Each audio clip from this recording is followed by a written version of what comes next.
Менің арнама қош келдіңіздер. Арнама жазылып, видеоларыма лайк басып, комментарий қалдырып, достарыңызбен бөлісе отырыңыздар.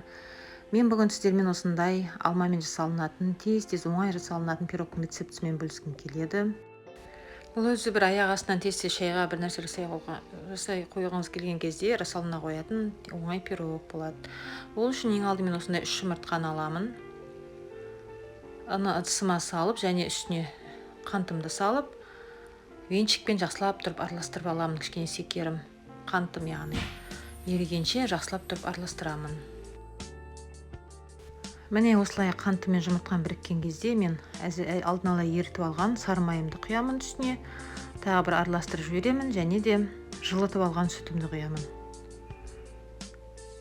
Сүтті міндетті түрде жылытып алып құйыңыздар.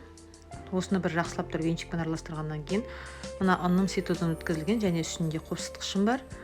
Осыны 2 бөліп саламын. Бірінші жартылай бөлігін салып кішкене араластырып алып, сосын қалған бөлігін салып, біркелкі массаға айналғанға дейін жақсылап тұрып венчикпен араластырамын.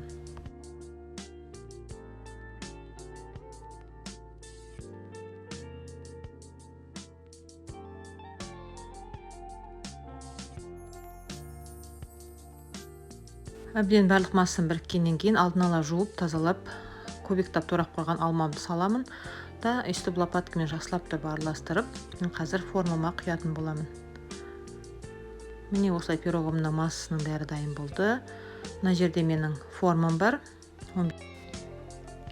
Формамды фольгаға кигізіп дайындап қойдым. Формамның размері 16-25. Егер сіздерде бұндай форма болуы міндетті емес, дөңгелек 24-тік формаларға да пісіре берсеңіздер болады. Пирогтың тұсына осылай құйып, духовкаде пісіретін боламын. 170 градуста 30 мен 40 минуттың аралығында піседі деп жазып отырған себебім, әркімнің пеші әртүрлі. 30 минуттан кейін міндетті түрде таяқша арасына салып кіріп қараңыздар. Сухой болу керек. Егер жабысып тұрса, қайтадан тағы да 5-10 минутқа қайтадан қоясыздар. Осылай әбден таяқша салған кезде сухой шыққанға шейін пирогты пісіріп алдым. Мен суытып алдым, әбден суытқаннан кейін ғана жан-жағындағы формадан шығарып, міне формадан оңай алынады. Сөйтіп менің пирогым дайын болып қалды. Бетіне сахарный пудра сеуіп жібердім. Сіздер өздеріңіздің қалауыңыздарыңыз бойынша сеппесеңіздер де болады. Міне оңай пирог, осылай жасай қойсаңыздар. Жасалу оңай, сондай керемет пирог болады.